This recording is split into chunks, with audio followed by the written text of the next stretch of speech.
1st marks the start of hurricane season, and instead of crystal balls, meteorologist Ada Shuklo uses data and models to see what kind of season it's going to be. The Earth Systems Science Center at Penn State releases a hurricane outlook every year. This year, the group expects a very active hurricane season with anywhere between 15 and 24 named storms, well above the normal number of 12 for a given season. Dr. Michael Mann is the director of the ESSC and is a distinguished professor in atmospheric sciences at Penn State. I had a chance to catch up with him and ask him exactly what goes into making these predictions. There are a half dozen teams that make these sorts of forecasts now, some of them using dynamical models, weather forecasting models, coupled to climate predictions. Others like us using statistical models where we just feed past factors into our statistical relationship and predict how many we're likely to see. No matter the method or group, all the predictions say the same thing: an active season in the Atlantic. Hurricanes thrive on warm ocean waters and little to no wind shear or changing of wind with height.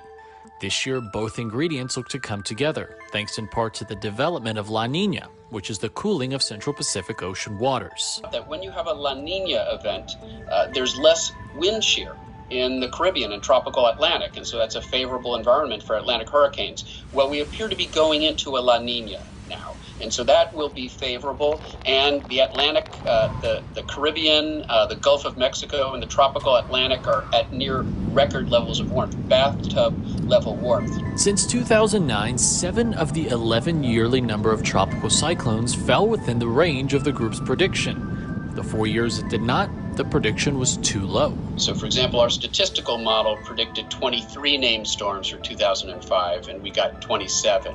That means, if anything, if we're wrong, it's most likely to be because the actual number will be greater than what we predict at the upper end. What matters at the end of the season isn't how many hurricanes formed in the ocean, it's how many of those made landfall.